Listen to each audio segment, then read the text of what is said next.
and welcome back to my channel. Today's video is going to be a bit of a spontaneous video. I was just in the mood to film after work, so I just chucked my lights on, chucked some makeup on, and here we are. If you're wondering, today's video is going to be all about makeup products that I regret buying. I did one of these videos a few months back and it went down really well, so I thought it's about time to do part 2. So I don't have a ton of stuff to go through, but I've got a fair few things, and some of these things are really well loved in the beauty community, so I thought it's time to throw some shade. No, I'm kidding. Even though I'm talking about these products in a negative way, it does not mean that I don't like the brand. It does not mean that these products are not going to work for you. It's just what works on my skin. Everyone's skin's different. Everyone prefers different things when it comes to makeup, when it comes to anything in life. So yeah, if you've tried these and you like them, please don't hate me. If you haven't tried them and you've been wanting to try them and you're looking at reviews, don't just watch me and think, oh no, it's not going to work for me. Definitely do more research, check out more reviews, because something that works for me might not work for you, and something that works for you might not work for me. So I think we should just get into it. I feel like people are just not going to like me for what I'm about to say.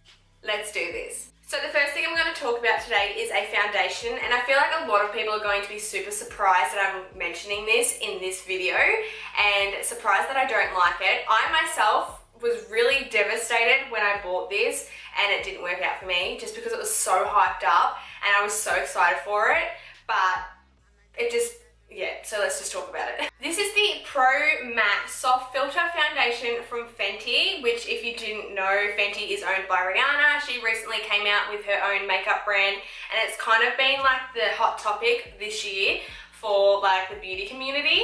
Anyway, she released a bunch of different products, and one of the most hyped things out of the whole collection was this foundation. One of the reasons why it was so talked about was because it came out in every shade under the sun. Like, there was a foundation color for every girl, no matter if you're pale or deeper in skin tone. Like, it was, I think it was like the only brand that's ever released that many foundation shades at once, and everyone was loving it. And I heard really good reviews about it, and I bought it and was super excited to try it, and unfortunately it did not work for me, and it's really devastating and upsetting that it doesn't work for me. It's exactly what it claims. It's a soft matte, but for some reason on me it just makes my pores look really clogged. It, like, you can tell all the texture on my face, like, from afar.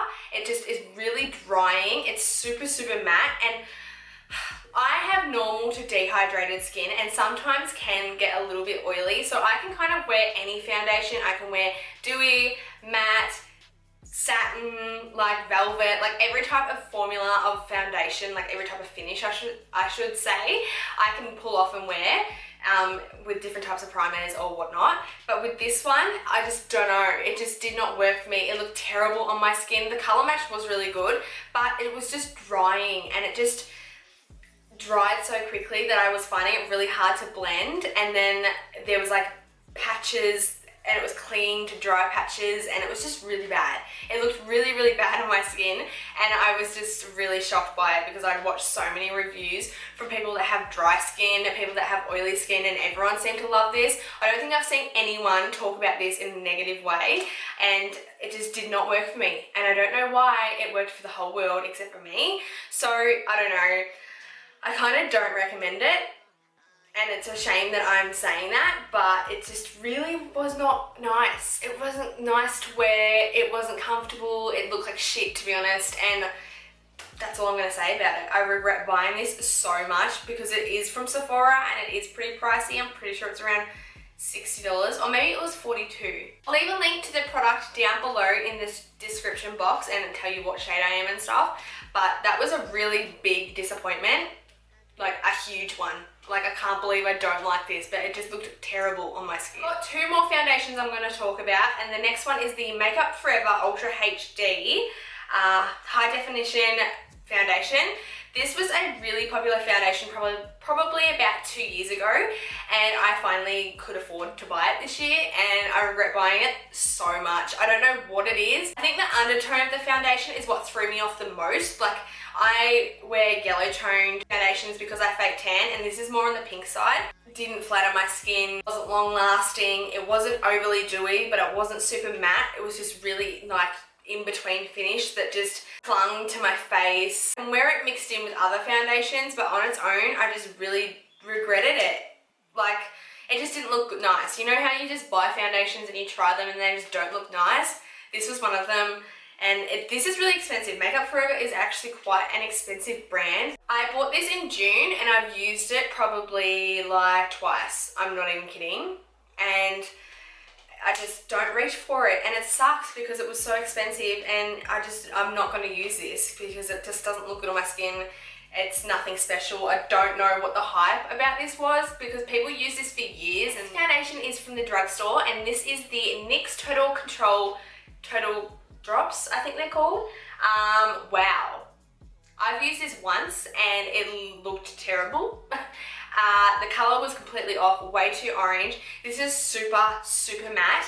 Like, it literally dries within a second. So if you're someone that like dots it on the back of your hand and then dabs it all over the face, like all over the face before you start blending it out, you can't do that with this because it literally just dries so quickly. It was just not as full coverage as what I thought, to be honest. I was expecting something to be like one drop would cover my whole face, but that wasn't the case. It just looked really dry and made my skin look really unhealthy and clogged. Kind of similar to the Fenty foundation.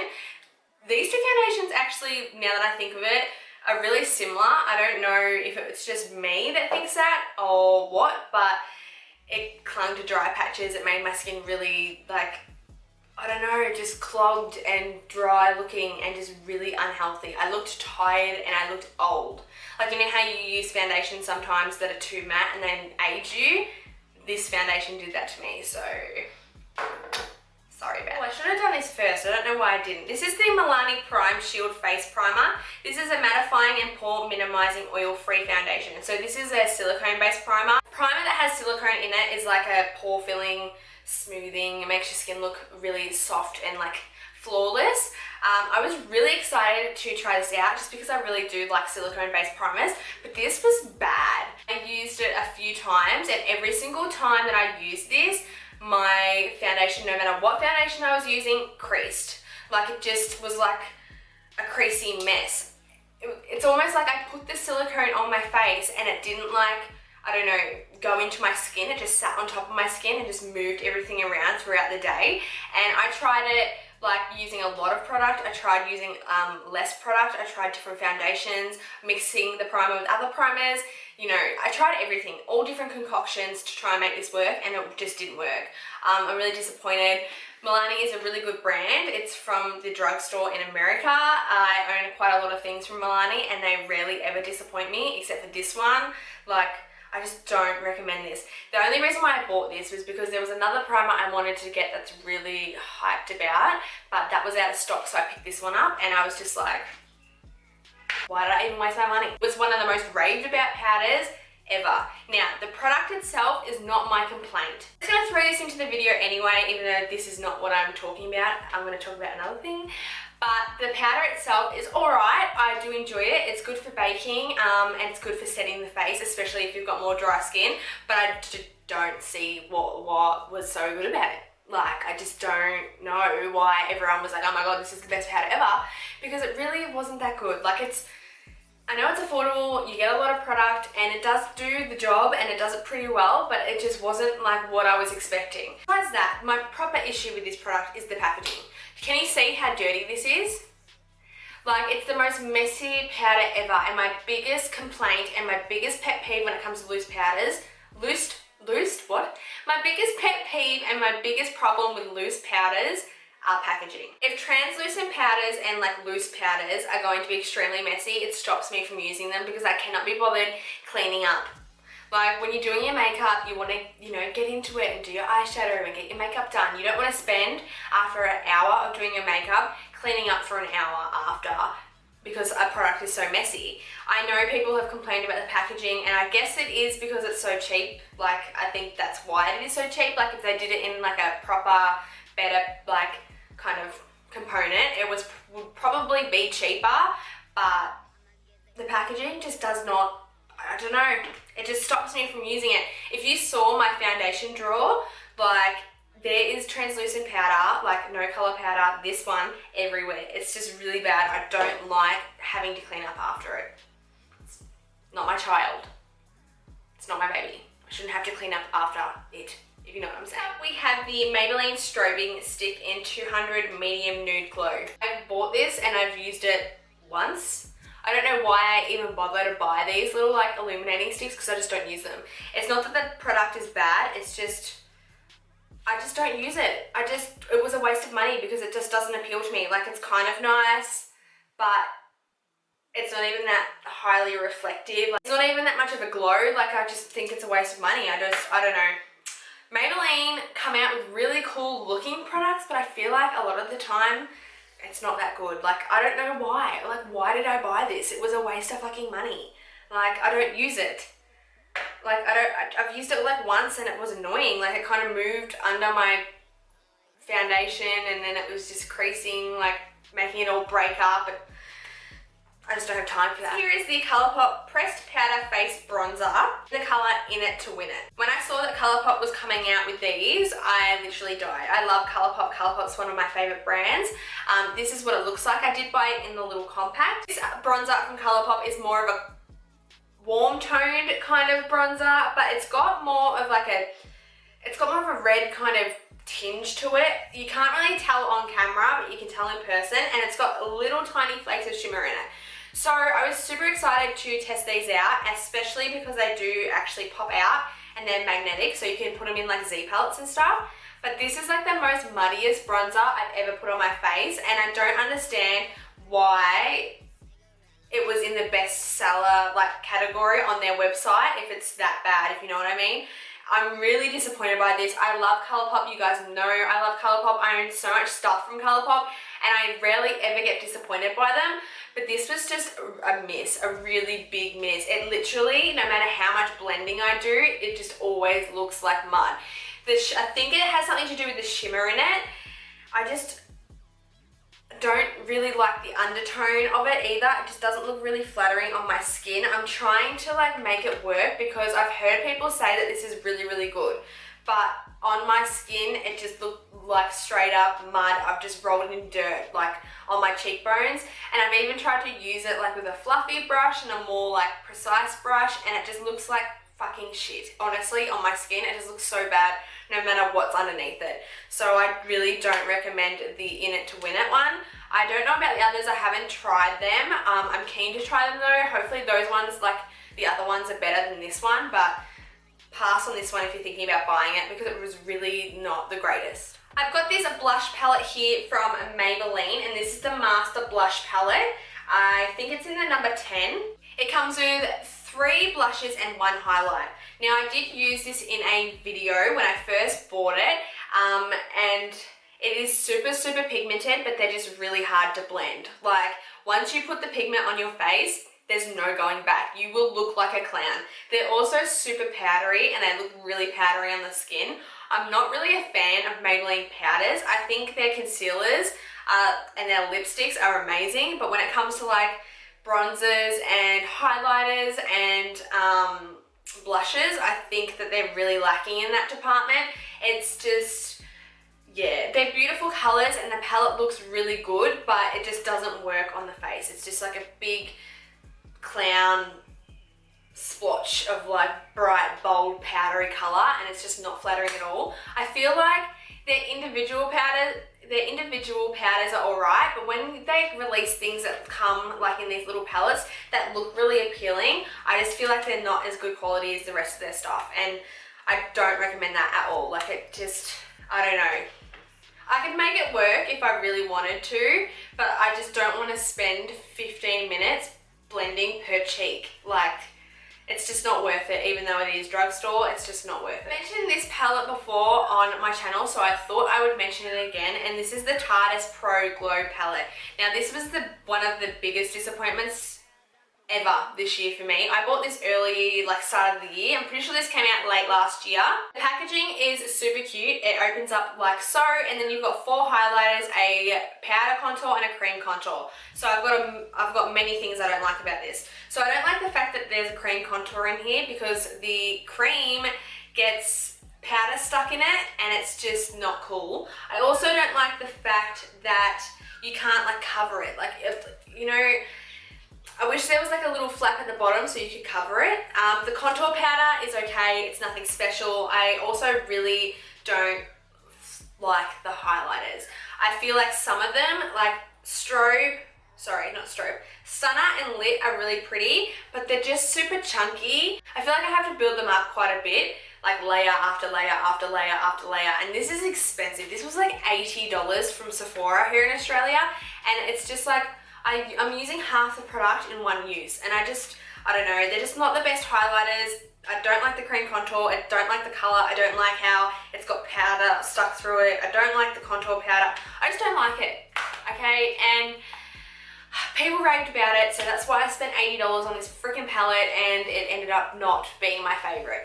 But I have seen people use it and it looks amazing on them, so don't just take my opinion and be like, okay, it's shit, I'm not going to buy it. Like, as I said at the start of the video, do your research on these products before you buy them. Don't just listen to me, because as I said, different products work for different people, but I was just super disappointed by it, and I don't want to get rid of it. I don't want to give it away because it was $80, but I never use it. It's just my least favorite highlighter in the world, and I'm a really, how do I say this?